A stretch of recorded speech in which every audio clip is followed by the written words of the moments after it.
이낙연, 박지원. 최근 이낙연 전 대표가 이재명 의원을 겨냥하며 대선 패배의 책임을 질타한 바 있습니다. 그런데 이낙연, 박지원 이 두 분이 모두 다 이제 이재명 후보 책임론을 언급했다라는 보도가 나왔는데 최근에 몸을 풀고 있다 이런 관측도 나옵니다. 특히 이낙연 전 대표가 최근에 이재명 후보를 겨냥한 비판의 발언이 많은 보도가 되기도 했었습니다. 그 발언 함께 살펴보겠습니다. 책임 않고 남 탓한다. 책임자가 책임지지 않고 남을 탓하며 국민 일반의 상식을 행동으로 거부했다. 그것이 아마도 가장 진리는 정치 행태. 민주당은 그 짓을 계속했다. 라고 선거 패배 바로 다음 날에 이재명 의원 등을 겨냥해서 왜 책임자가 책임을 안 지고 남 탓만 하냐. 질린다. 뭐 이렇게 아주 맹폭을 했습니다.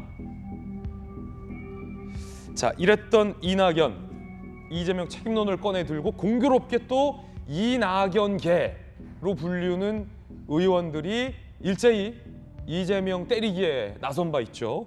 이낙연 전 대표가 어제 DJ 묘소를 참배하고 미국행을 떠난다라는 뉴스도 보도되고 있습니다. 인생은 아름답고 역사는 발전한다. 김대중 전 대통령의 발언을 다시 꺼내 들었습니다. 내일 미국행. 그런데 이게 떠나는 게 아니라 빨리 돌아오기 위한 거 아니냐라는 얘기도 나옵니다. 1년간 조지 워싱턴대 한국학 연구소에서 남북관계 국제정치를 공부한다. 당 상황 때문에 빠른 복귀 요청 가능성도 있다. 라는 얘기를 벌써 떠나기도 전에, 가기도 전에 빠른 복귀 요청 언급을 이 전 대표 측근 의원이 이야기를 하고 있습니다. 결국은 전당대회 얘기 아니겠습니까? 그 민주당에는 지난 문재인 대통령의 길을 걷고자 하는 분들이 많은 것 같습니다. 예. 그러니까 대통령 선거 12년도 선거에서 박근혜 당시 대통령에게 낙선을 했죠. 그게 큰 표 차이는 아니었습니다만 그 뒤로 어떻게 그 다음 단계를 밟아야 될 것인가를 고민하다가 결국 전당대회에서 다시금 당대표를 하게 되고 당의 전체적인 장악이 이루어지고 난 다음 재수에 성공했던 전례가 있지 않습니까?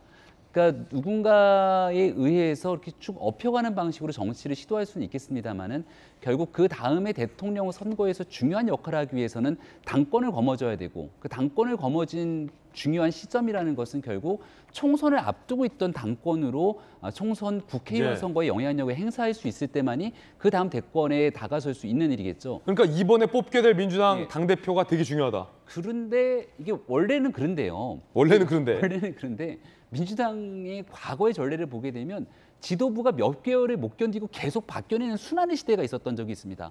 예를 들어 8호 전대를 합니다. 8호 전대에서 지도부가 만들어지는데 하는 족족 국민의 여론의 반대에 부딪히거나 지지율이 급전직하 추락을 하게 되는 상황이 오게 되면 이대로 총선을 치를 수가 없지 않습니까? 그럼 지도부 조기 해체, 또 조기 전대를 다시 할 수도 있게 되는 여러 상황들이 있는 터라 많은 복잡한 방정식을 가지고 계산을 할 것 같아요.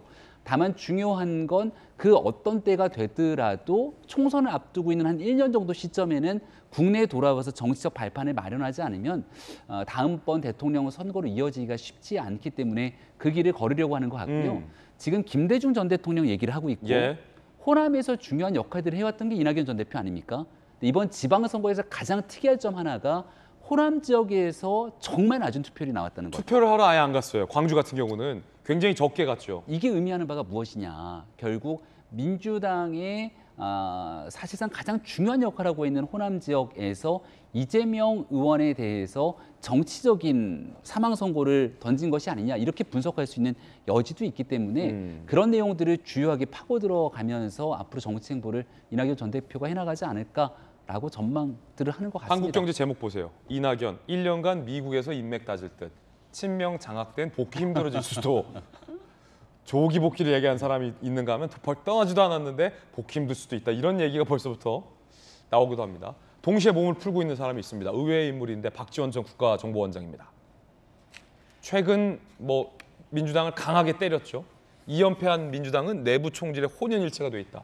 너 죽고 나 살자 한다면 3연패가 기다릴 뿐이다. 이러다 총선 진다. 이런 얘기까지 박지원 전 비대위원 국정원장이 하고 있습니다. 일각에서는 지금 몸 푸는 거 아니냐 뭐 이런 얘기도 합니다. 전재수 의원님, 이낙연 전 대표 같은 경우는 이재명 후보를 강하게 비판했어요. 책임질 사람이 책임 안 지고 또 남 탓한다, 질린다. 박지원 전 원장도 비슷하게 당을 사유화했다 이런 얘기도 했는데 네. 어떻게 보십니까? 이 두 분의 몸풀기. 그러니까 다 지난 일인데 저렇게까지 할 필요가 있겠나 싶고 일단은 좀 안타깝고 아쉬운 거는 이런 겁니다. 그러니까 지방선거 때 죄송합니다. 말씀 중에 지금 현충일을 기념해서 서울 국립현충원에 윤석열 대통령이 지금 모습을 등장했군요. 현충원 추도식에 윤석열 대통령이 임기 시작된 이후에 처음으로 열리는 현충원의 추념식 아니겠습니까? 지금 뒤에 부인인 김건희 여사도 모습을 드러내고 있습니다. 까만 옷차림에 김건희 여사가 각자 지금 우산을 들었고 윤석열 대통령이 지금 지금 국립현충원에 대한민국 대통령 모습을 내외분께서 등장하고 있습니다. 이 공식 계십니다. 입장입니다. 모두 차량에서 자리에서 내려서 일어나 주시길 윤석열 바랍니다. 대통령과 자 김건희 여사는 이번에도 한참 뒤에서 좀 자세히 봐야 찾을 수 있을 정도로 한참 뒤에서 남편인 윤석열 대통령을 따라서 이제 입장하는 그런 모습입니다. 임기 이후 처음으로 열리는 지금 현충원의 기념식, 추념식에 윤석열 대통령이 직접 참석해서 추념사를 하겠다라고 지금 밝힌 만큼 조국을 대통령 되찾기 후보가 위해 지금 나라를 지키기 내외가 위해 입장을 하고 있고요. 자신의 사실 목숨을 최근 아낌없이 북한이 바친 계속해서 분들을 연이어 기억하겠습니다. 윤석열 정부를 시험하려는 듯 도발을 하고 있습니다. 앞서 제가 신문 읽어주는 남자에서도 브리핑에 드렸다시피 미사일을 여러 곳에서 동시다발적으로 미사일 종류를 막 섞어서 쏩니다. 모두 소나기 자리에 발사를 하고 있기 앉아주시길 때문에 바랍니다. 지금 안보를 북한이 흔들고 있다. 지금부터 그 가운데서 제 오늘 67회 현충일 지금 나라를 추념식을 위해서 시작하겠습니다. 희생한 우리 잠시 후 호국 10시 정각에 영웅들을 순국 선열과 추념하고 호국 기념하는 영웅, 나라를 위해 희생하신 추념식이 모든 열리는데 분들을 기억하고 대통령 수고하는 내외가 의지를 갖고 참석을 해서 입장을 한 모습 살펴드렸습니다. 현충문이 착 보이는군요. 국립현충원의 저 현충문을 보면 언제 봐도 그 현충문을 보면 저는 참 숙연해집니다. 나라를 위해서 목숨을 던진 우리 호국 영령들의 이 높은 뜻 앞에 이 현충문 앞에 서면 고개가 좀 숙연해지는데 대통령 내외가 그 현충문 앞에 입장을 완료했고요. 잠시 후에 대통령이 직접 연설을 할 때 저희가 다시 현충원으로 가서 생중계해드리도록 하겠습니다. 자, 전재수 의원님 말씀 중에 네. 현장 속보가 들어왔습니다. 네, 오늘이 현충일이죠. 네. 예. 국가를 위해서 이제 목숨을 바친 분들을 기념하고 또 기억하는 날입니다. 여기 광화문에는 비가 안 오는데 동작동이잖아요. 동작동에는 비가 내리는군요. 저기는 지금 비가 내리는. 그러네요. 예. 일단은 이낙연 대표께서 선거 끝나고 이틀 만에 이제 사실은 역사는 진보한다 김대중 대통령의 그런 말씀을 참 하셨으면 어땠을까라는 아쉬움이 있고 또 이재명 후보에게도 마찬가지입니다. 지방선거라는 전국 단위 선거가 있으면 어떤 경선에서 가장 강력하게 경쟁을 했던 이낙연 전 대표에게도 지원 요청을 좀 하셔서 예. 전국 유세도 좀 댕기게 하고 예, 그랬으면 좀 어쨌을까라는 좀 아쉬움이 있습니다. 예. 당이 이게 망조의 길을 갈 것인지 아니면 새로운 70년의 역사를 새롭게 출발할 것인지 예. 정말 기로에 서 있는데 당의 중요한 분들이 좀 갈등의 전면에 나서지 않고 좀 의원들 면담도 하고 전화 통화도 하고 좀 예. 싸움은 좀 뜯어말리고 뭐 그런 모습들을 좀 보여주는 것이 좋지 않을까 그런 기대를 가지고 있습니다. 사실 뭐 지금 전재수 의원 고군분투 홀로 싸우지 마라, 손 잡고 댕기자 이런 얘기 하는데 사실은 그 정치 선배들이 민주당에 뭐 예컨대 뭐 철험의 의원 누구 불러서 그리고 친 이낙연계 뭐 그럼요. 재선 의원 불러서 한마디 할 수 있어야 소주 한잔 하면서 야 너 네 선배한테 그게 말이 뭐냐 하고 선배니까 좀 이렇게 다독이고 대선 패배 좀 그럼, 추스르자. 네, 그럼. 뭐 이런 역할 하는 분이 없습니까 지금? 그러니까 지금 이제 그 민주당 의원들이 대부분 보면 이게 서울 수도권 또는 이제 지금 국회의원 예. 하고 있는 사람을 그 대체할 수 있는 인물들이 많은 곳 예. 이런 곳 위주로 지금 이 싸움이 붙고 있어요. 결국은 이제 다음 총선의 공천권 때문이거든요. 공천권 때문이다. 근데 예를 들면 저 같은 경우는 이제 당의 공천으로부터는 상당히 자유롭거든요. 자유롭잖아요. 예, 예. 왜냐하면 제가 안 나가면은 이게 흠지라 예. 출마를 하려고 하는 사람이 많지가 않을 뿐더러 전재수도 거기서 10년 고생했잖아요. 예, 예.